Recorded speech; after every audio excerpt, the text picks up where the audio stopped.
friends, and welcome to your Daily Detroit. It is a beautiful Tuesday, May 16th in Detroit's North End. I'm Jer Stays, and across the table from me is Cheyenne Osserini. Are you ready to share what to know and where to go in Metro Detroit? Ready as I'll ever be, Jer. Why don't we start out with a Daily Detroit listener favorite of a segment, Where You've Been. So, Cheyenne, where have you been? I have been to a new coffee shop and / non-alcoholic bar. No, wow. Okay, where is this at? So it is in Oak Park, on the Oak Park Berkley border. It's Berkley Coffee / Oak Park Dry. Okay, so what are the concepts? Coffee and a non-alcoholic bar / a little tiny like retail section where you can buy coffee, chocolate, non-alcoholic beverages, all kinds of stuff. And then they also have like live music performances and stuff. This is not far from your place either. No, it's not close, but it's at 11 Mile, just east of Greenfield. Okay. So it's in that, I think they're calling it the Water Tower District. Wait, there's a name for this district now too? Yeah. Oak Park and all that's moving on up. Yeah. It's a nice little, so it's a little bar district, restaurant district. Yeah, I had heard something. There's like a brewery over there too, something like that. It's like a former industrial area. Yes. That they're kind of turning into something.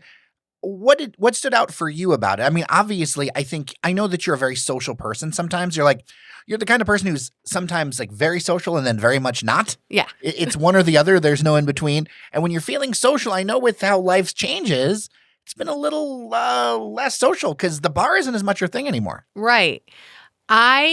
This place is kind of cool. You go in.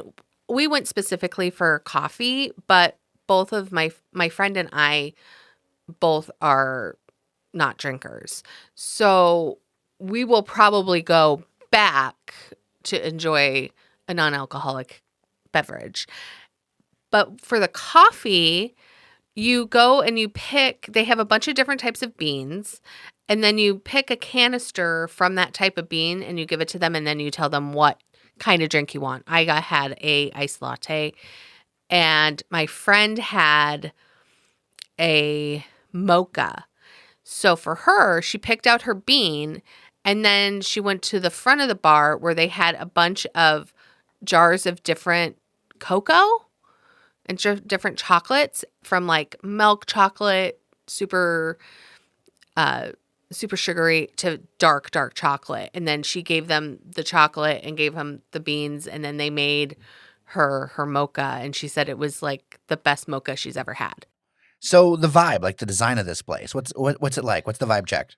Okay, it's not. I'm gonna go back in our memory, and some people might not know what I'm talking about. But if you are an old school Grosse Pointer, cappuccinos, but without the like couches. So bohemian, creative. They have, like I said, they have like a stage. They have like board games that you can play. It's a pretty large space, and there was quite a few tables. It was bigger than I thought it would be, actually. Yeah, the stage looks pretty large too, like looking at some of these pictures. Yeah. So we went on a Saturday morning. It was early, so obviously there was no live music or anything, but it's definitely a space that I'd like to go and check out again and go and have, like I said, a non-alcoholic drink. They have non-alcoholic spirits that have had the alcohol removed, and so it's like a point. I can't remember exactly. Like it's a trace amount. Yes, it's a very trace amount. There's more alcohol in like sourdough bread than what's in these bottles of alcohol, non-alcoholic alcohol. Interesting. This is a whole world to me that I'm still getting used to. Me too. So where have you been, Jer? I checked out Bakehouse46. Now, they have like 6 locations now, which is kind of crazy. This one was in Ferndale. So this used to be Cupcake Station. Yes, because our Pride booth was right near there. Right. And I don't know exactly where we'll be this year, but reminder, we will be at Ferndale Pride. Right. In the beginning of June, that first Saturday. Go check it out. But yeah, I went there, and what an upgrade. like design-wise, insane upgrade. Whether it's the tin ceilings, I'll put some photos up on Instagram. I save them to put up with this show because I knew I was going to talk about where we've been. Yeah. And wow, like whether it's the tin ceilings, the more detail with the wood, the seating, everything else. And you know what? It was hopping in a way I've never seen. Now, I'm not a Cupcake Station regular, No. so I'm not exactly sure, but there was just a huge vibe shift and so many people going through there. Like it was something people were really interested in. There was almost a line out the door. Wow. I mean, I will say that in the early days of Cupcake Station, they were pretty busy, but it got kind of stale. Maybe maybe sometimes literally. These cupcakes were actually really good. Did a 12-pack of mini cupcakes and tried a bunch of them. They had one that's a Samoa, which was quite good. Tried the breakfast sandwich. That was decent. I would say don't double up on the cheese. I did one that was like ham, cheese, and like chive spread. I would either do cheese or chive spread. I overdid it on that one. If you like a cider slushy, because I believe that they are partnered up with Blake's, or it's a Blake's project somehow. There was Blake's stuff there. So if you want to do a cider slushy, a slider slushy would be a whole different thing. That would be so gross. It would be. I know the Tasties is expanding up in Warren because, you know, their gas station burger empire shall not be stopped. And if you've not been to Tasties, you need to have the nacho burger, right? So good. It's the only gas station I've been to that actually can work as a date spot. But not slider slushies, but cider slushies. You know, solid, but like I would rather gone for just like pure, like in the veins cider. Right. So they didn't have like hot cider? I think you could. Like the menu was a lot, but that's because they have so many baked options, whether it's cookies or the cupcakes or whatever. So I just tried a bunch of them. I am a sucker for a Samoa. So, and they execute on really well. Another thing they do is a cake that is chocolate and bumpy with cream. Okay. With waves. It has waves, but it's not a bumpy cake. Okay. So it's a wink, wink, nudge, nudge. Know what I mean? It's a Wish bumpy cake? But it was good. Oh. Because here's the thing. The full size of those is too much sugar. It's like too much. I can never make it through a whole thing, but a little cupcake Yes. of that flavor profile, I am all about. But the Samoa was 100% a winner. As I said, I can't say enough about the design. Like really nice wood, nice lights, the whole thing, very inviting. The windows were really cleaned and opened up. And it made me think, like, I'm actually very interested to see what's going to happen with like the Rosie O'Grady spot right across the street. I know that for a time they had thought about adding a second story for apartments or something like that. That didn't end up working through.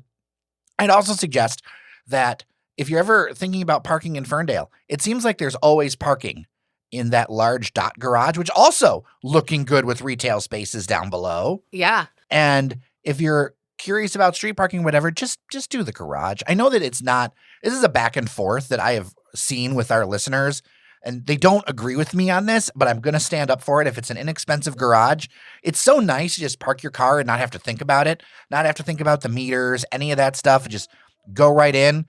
And it's right across the street from all that stuff. Like this dock garage is right there. It's not like it's 4 blocks away or around a corner. It is right there. So it's something to consider. That's a nice little back area. So I'm interested. I wonder if some listeners know what's going on with that Rosie O'Grady space or any of the plans. I don't, but I feel like there's a lot of potential there. And I know we got a lot of listeners in Ferndale. So I'm very curious. But yeah, like a pretty addition. And people seemed hyped about it. It was busy at Bakehouse46. I'm excited to check it out. And I also tend to park in the dot garage. Oh, and before we wrap this up, Ann Arbor, Birmingham, Plymouth, Rochester, Grosse Pointe, and Ferndale are the 6 locations. So obviously, I went to downtown Ferndale, closest to me. But if there's one that you are interested in or have been, love to hear about it.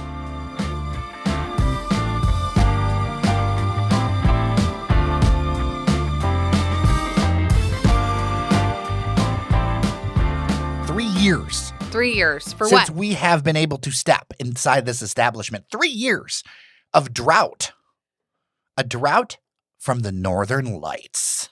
Man. So many memories there. Getting into trouble memories, fun memories, friends memories. Birthday memories. Yes.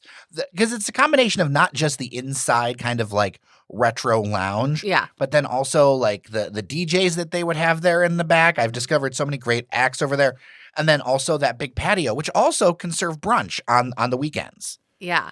I am so excited when you said Northern Lights is coming back because we've been waiting anxiously for them to reopen.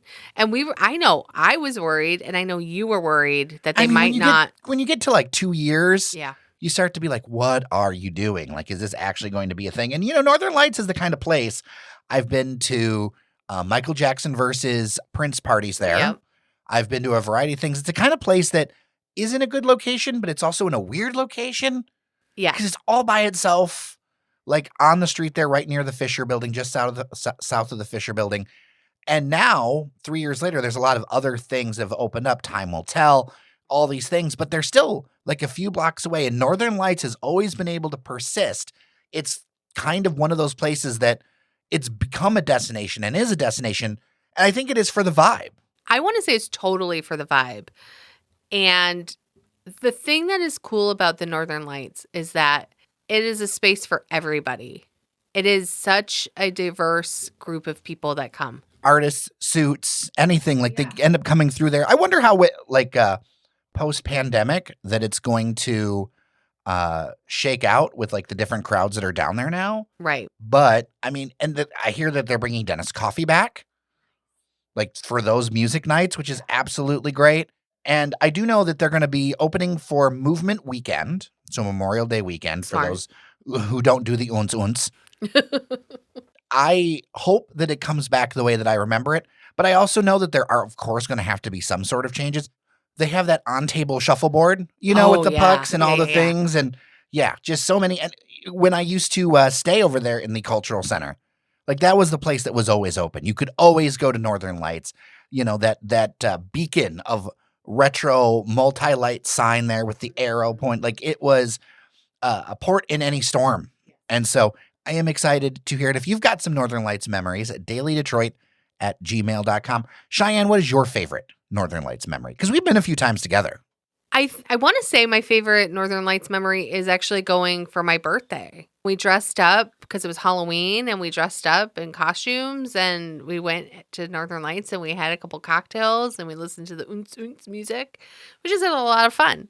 It was just chill, like sliding into those retro banquette seats and just chilling and having some cocktails and maybe grabbing some food. And it just is always a lot of fun. And I don't know, it's just the vibe, man. The vibe checks.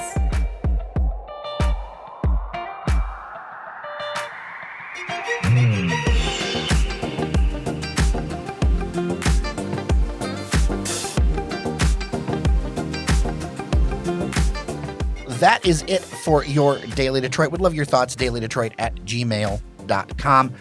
Cheyenne, always good to see you. And if you heard noises in the background, that's because Baby D is here at the studio too. Yes, it was great to be here. And I'm glad that we were able to make it work even without my childcare. All right, with that, I'm Jer Stays. And I'm Cheyenne Noserini. Remember that you are somebody, and we'll see you around Detroit.